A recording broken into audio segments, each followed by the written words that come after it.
Bonjour à toutes et à tous, j'espère que vous allez bien. Aujourd'hui, on se retrouve pour la troisième journée de la Ligue 1. Alors avant de commencer, sachez-le, je tourne cette vidéo en début de semaine, donc il se peut qu'il y ait des départs, des arrivées, potentiellement des petites blessures, sait-on jamais. Donc attention à ça. Également, il se peut que les cotes ont changé, donc j'espère qu'elles ne changeront pas trop. Mais de toute façon, je sors cette vidéo mercredi, donc logiquement, vous allez avoir un peu le temps tout de même pour voir un peu les cotes, etc. Donc on commence la semaine dernière, donc pour la deuxième journée, on avait du 6/9. J'espère faire la même chose, voire mieux. On commence donc avec Lyon-Strasbourg et on finira par Lille contre le PSG. Et on commence tout de suite avec les Lyonnais contre Strasbourg. Alors du côté de Lyon, c'est compliqué. Est-ce qu'ils vont nous faire la même chose que la saison dernière? Je ne sais pas. Mais en tout cas, voilà, défaite contre Monaco sur score de 2-0 du côté de Strasbourg. Et ils ont gagné leur match contre Rennes 3-1. Donc du côté de Lyon, hein, c'est compliqué. Toujours pas de buts marqués. Ça fait quand même 3 matchs où ils n'arrivent pas à trouver le chemin défilé. Ça commence à faire long. Donc espérons qu'ils passent la seconde comme ils avaient fait l'année dernière. En tout cas, pour l'instant, c'est compliqué. Le pronostic que je vais vous proposer ici, ça va pas être du 1-2, mais ça va partir sur les buts et surtout les buts par mi-temps. Tout simplement parce que quand les deux équipes s'affrontent, c'est quelque chose qui ressort assez souvent. Et pour l'instant, même si voilà, il est encore trop tôt pour le dire, mais c'est clairement en deuxième mi-temps qu'il se passe le plus de choses pour ces deux équipes. Donc je vous propose tout simplement la deuxième mi-temps, la plus prolifique, donc la deuxième mi-temps avec le plus de buts. On passe au match de samedi et c'est Brest qui reçoit Saint-Étienne. Donc là c'est clairement un match pour l'instant de bas de tableau, hein, 18e contre 16e. L'avantage c'est que Saint-Étienne, bon même s'ils ont fait 2 défaites, ils n'ont pris que 3 buts. Du côté de Brest, ils en ont pris 7, je crois. Mais ils ont réussi à mettre un petit but tout de même à Marseille. Enfin, chez eux, mais contre Marseille. Entre les deux équipes, bon, ils se sont déjà affrontés pas mal de fois, même si, bon, on va pas trop partir là-dessus, vu que Saint-Etienne était en Ligue 2, etc. Donc, voilà, petite pause dans les confrontations. Euh, de mon côté, voilà, je pense que même si quand les deux équipes s'affrontent, on trouve très souvent les deux équipes marquent et le plus de 5, actuellement on voit que c'est quand même des équipes où le moins de 5 est assez fréquent, où très souvent d'un côté comme de l'autre ils perdent à la mi-temps, ils sont les premiers à encaisser, donc on verra bien comment ça se passera. Je vois quand même peut-être un petit peu plus un avantage pour les Brestois. Donc je vais partir sur de la double chance et surtout du nombre de buts. Donc je vous propose pour ce match-ci Brest au nul et le moins de 3,5 buts, c'est coté à 1,63. On passe au match suivant qui est Montpellier. Donc Montpellier qui reçoit Nantes. Pour Montpellier, son 14e actuellement, un nul et une défaite. Du côté de Nantes, un nul et une petite victoire. Entre les deux équipes, c'est également deux équipes qui ont l'habitude de s'affronter. On sait que du côté de Nantes, c'est quand même actuellement sur des grilles de 6 matchs sans aucune défaite. Du côté de Montpellier, c'est un peu plus compliqué. 9 matchs sans aucune victoire.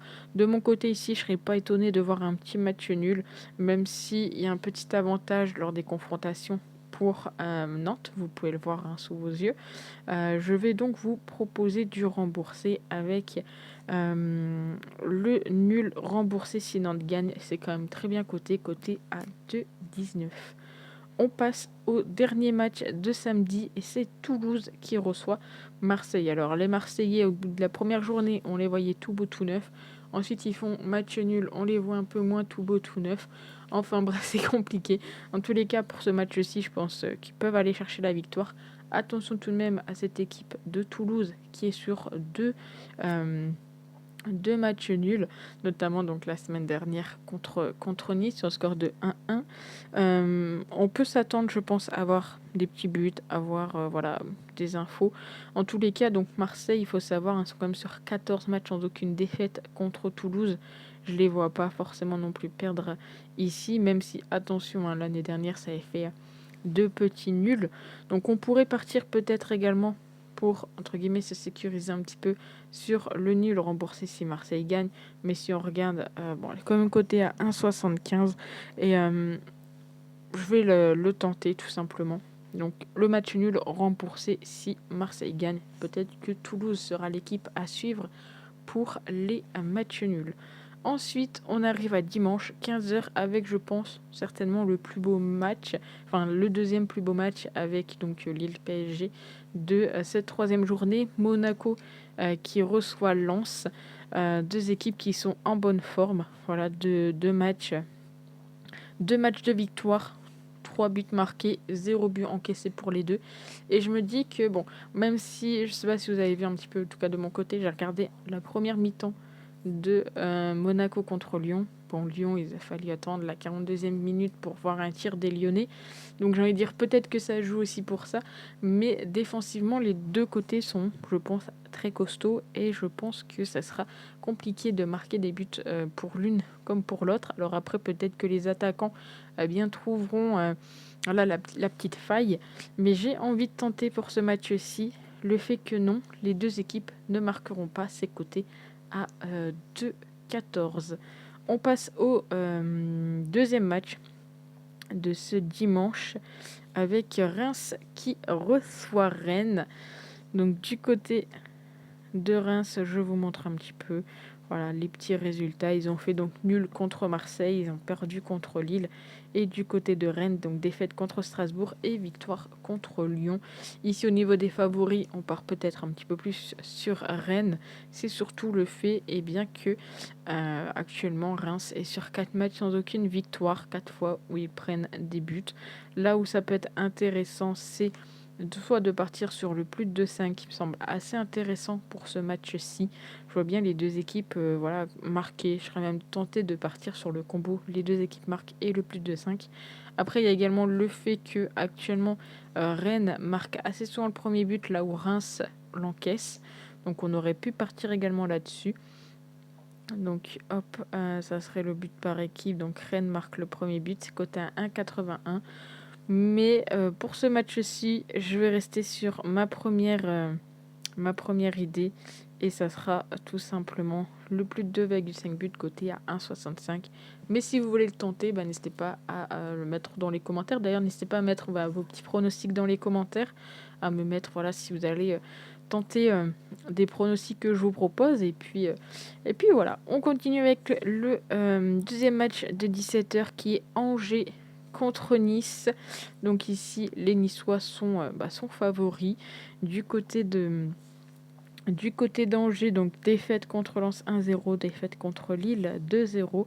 Du côté de Nice, défaite contre Auxerre 2-1 et match nul contre Toulouse. Quand les deux équipes s'affrontent, vous le voyez, c'est plutôt assez serré. On a, pour moi, je pense qu'on aura encore un match avec très peu de buts.